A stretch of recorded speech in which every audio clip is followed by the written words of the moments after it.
Hello, everyone. Today is Wednesday, March 13th, and this is the NEMSIS v3 implementation call. This is Lisa Young, and I'll be facilitating the call today. Thanks for joining us. We have about 7 agenda items to cover, and I'm sure plenty of time at the end of any other topics. So let's dive right in. I'll apologize in advance. You could probably tell I'm losing my voice. I'm kind of at the tail end of a cold, so I'll try to keep up as much as possible.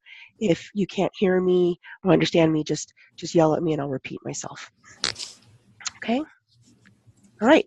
As you're probably aware, we're continuously looking for ways to build upon and improve our website and the information that we share on our website, nemsis.org. Laurel is going to review with us 2 recent changes and enhancements made to the site. So Laurel, would you share your screen and walk us through the published NEMSIS-related research page, as well as the location for state resource updates changelog? Yeah, sure thing. Hopefully you can all hear me okay. We can.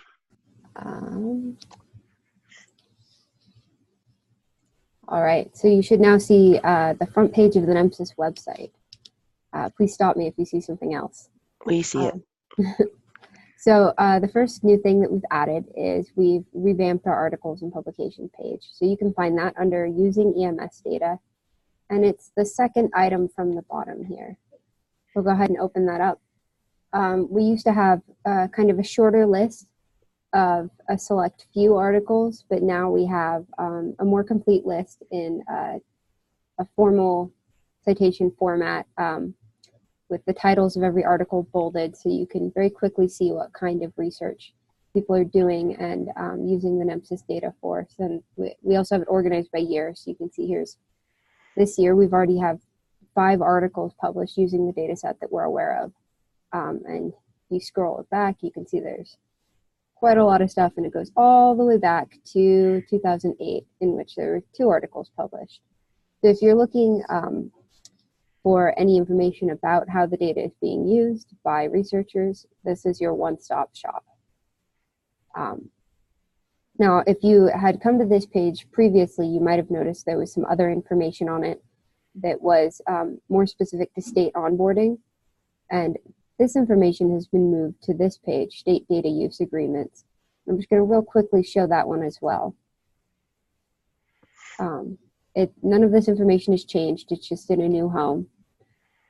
But there's some EMS and HIPAA info, some legal documents, example DUAs, some data sharing documents, and then the onboarding process.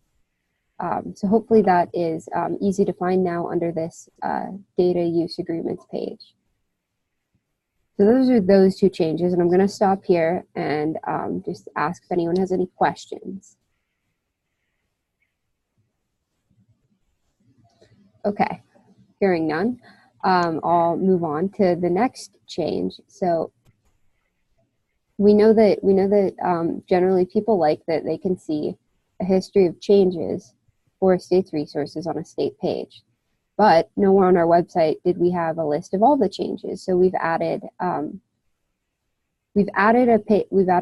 list of changes for all states onto our state map page. So if you go to the V3 state map and resources page, you'll see the map, and underneath the map is a change log that shows you everything for every state, and you can look at the last month or the last week. So if you're curious what's changed recently, you can go here and see all of it with all of the commit notes, as well as the dates of the changes. You click on these links, I believe it will take you out to Git, where you can see exactly what's changed in the files or download them there. So that's on our state map page, which you can get to from any state clicking the breadcrumb, or from the home page you can go to State Data Managers at State Map V3.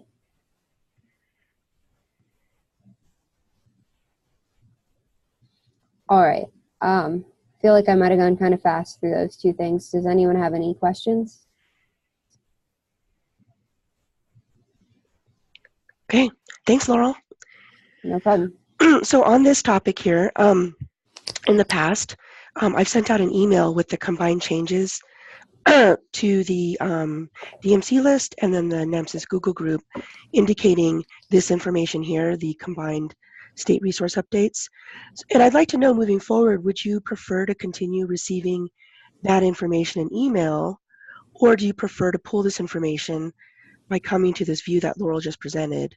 I'm going to send out a poll right now and ask that question. If you would just take a few seconds and just indicate your preference, that'll help me understand if you'd like me to continue sending it. And then we'll just go with majority. And I see everything coming in, looks good. I'll share the results as soon as we're done.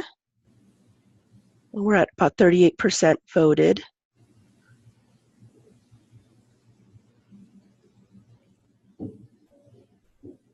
Okay, we'll give it maybe 30 more seconds for a total of a minute on this poll.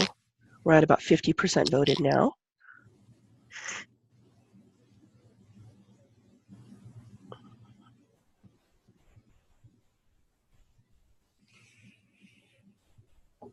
Okay, we'll do about 10 more seconds. Get your vote in if you haven't already voted, please.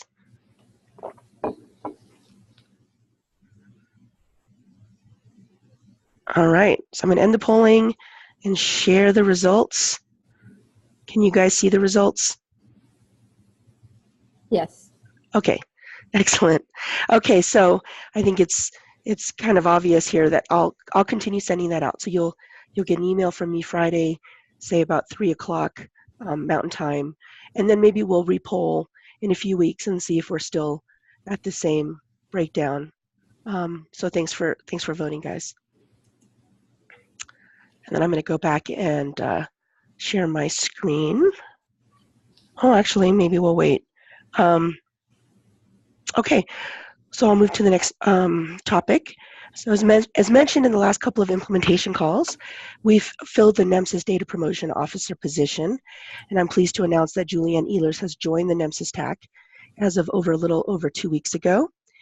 She's really hit the ground running. She's busy learning as much as possible about the project.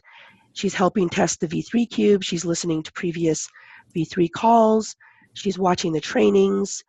She's helping proof the 350 draft data dictionary and really just immersing herself in all things NEMSIS.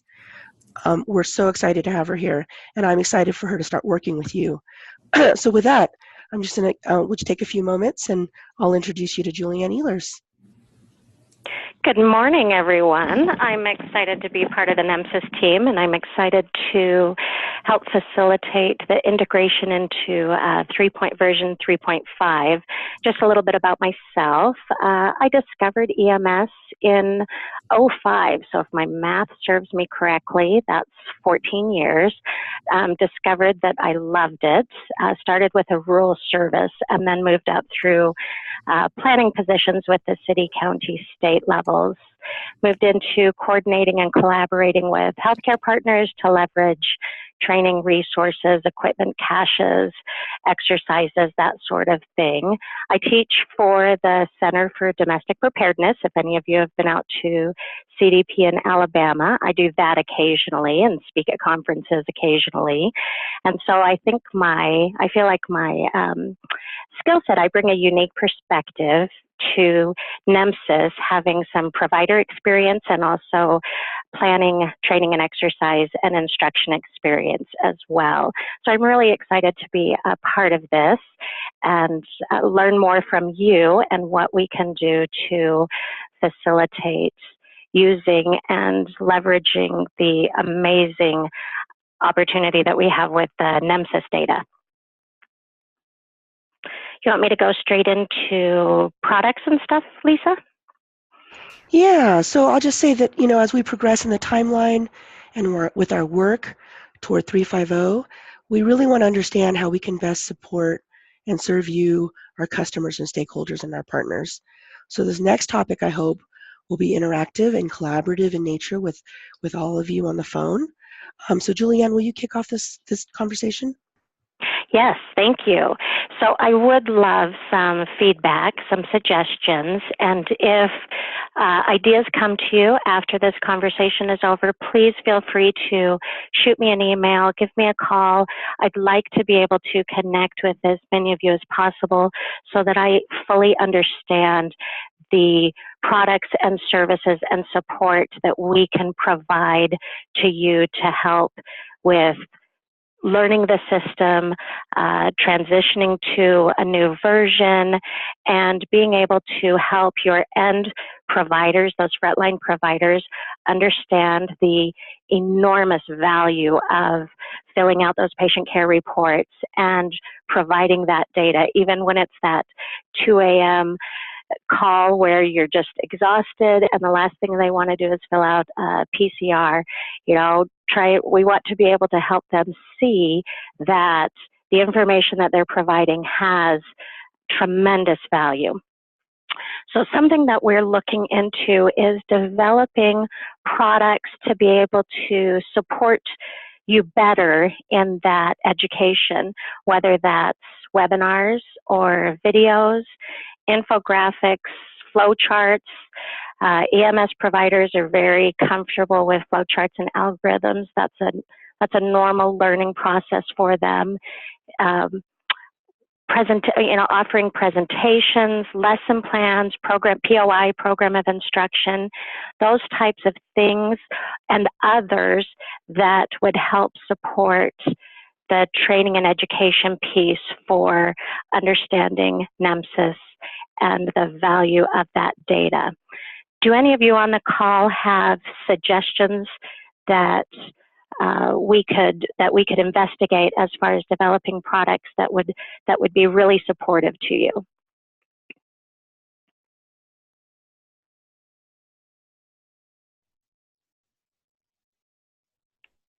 So as you think about that, think about products that have worked for you in the past when you've been facilitating some type of transition, and reach out to me. And actually, I'll be reaching out to many of you too, to get to know you and also to find out what's important for you to be able to have at your fingertips, those tools available at your fingertips.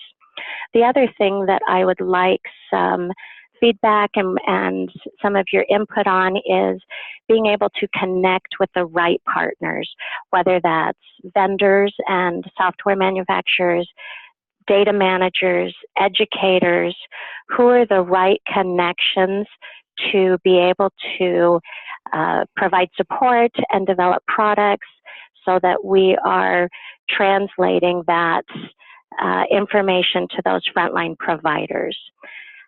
Do you have any suggestions on connecting with those right partners if I've missed a critical area of partnership there?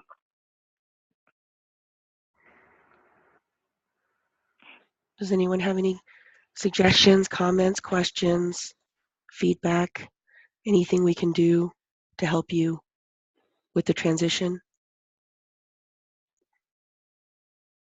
So I'm sure you have lots of ideas rolling around in your head. So as I reach out to you guys, just be aware that I'm looking for your input to make what we offer accessible and timely. We want it easy to digest and easy to apply, and be able to develop things that truly add value to your experience in facilitating this transition and understanding the changes and development as we improve that data collection.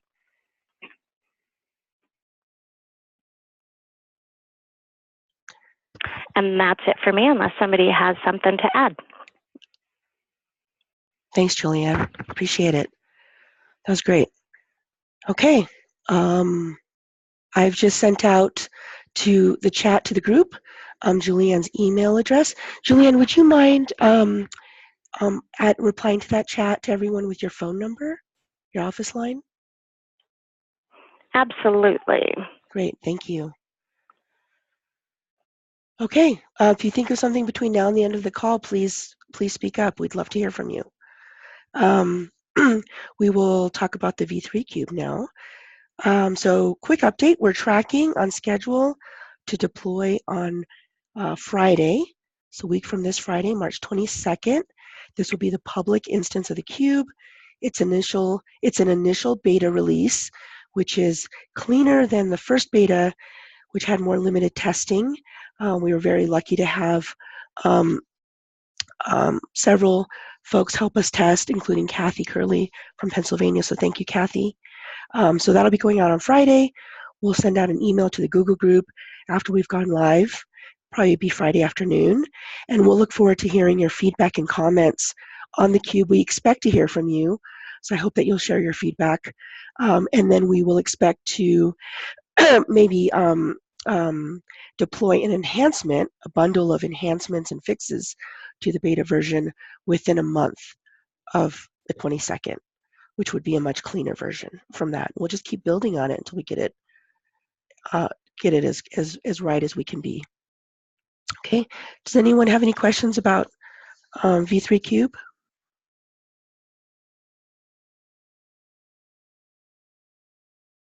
Okay. And as I've mentioned in previous calls, we will focus our IT focus and development activities toward the performance measures API as well as the dashboard production deployment right after we deploy the V3 Cube. So you'll start to see lots of activity coming out in these tools within, I'd say, between next week and a month from then.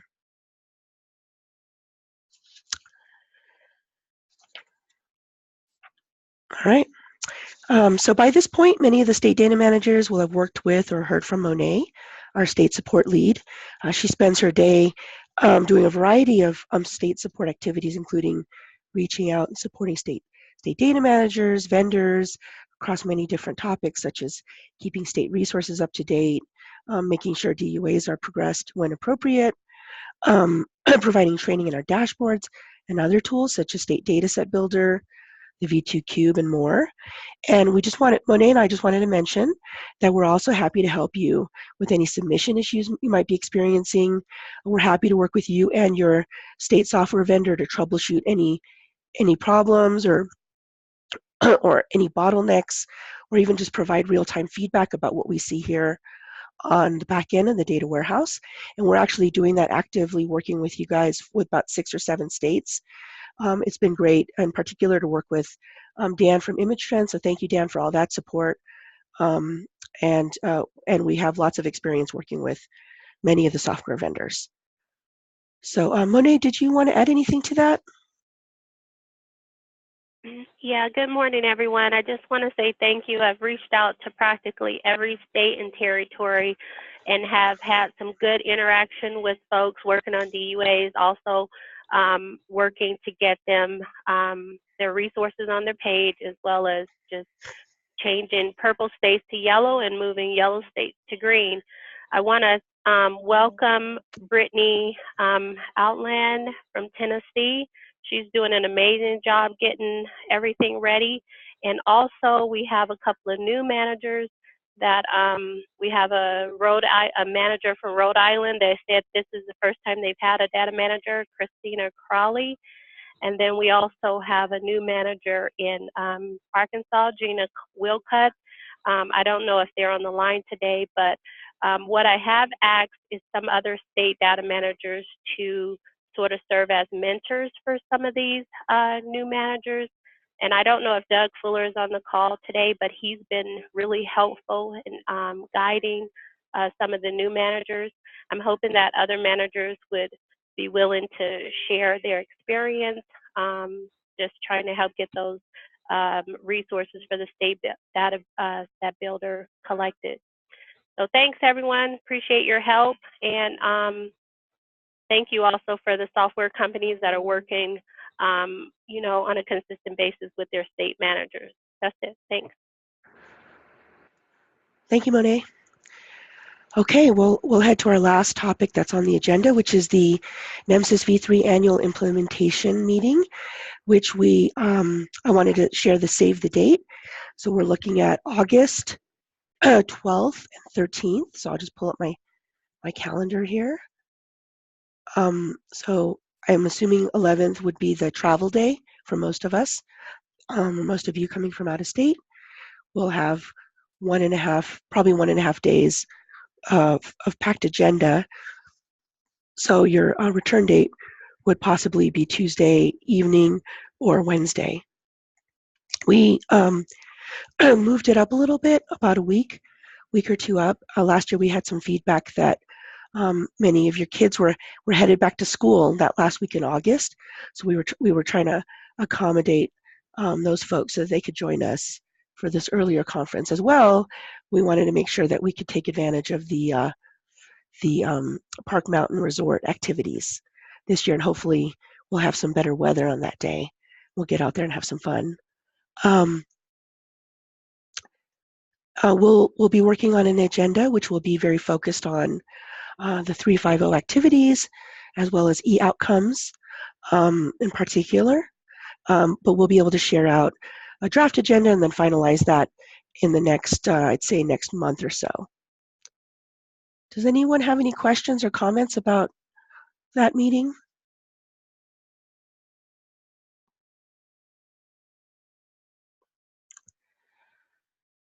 Okay, that concludes the agenda items that we've had documented here. What else can we talk about? Is there anything else that we should bring up?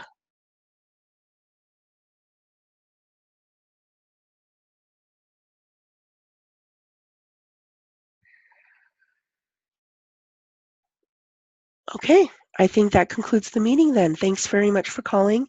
The next meeting we'll have will be March 27th.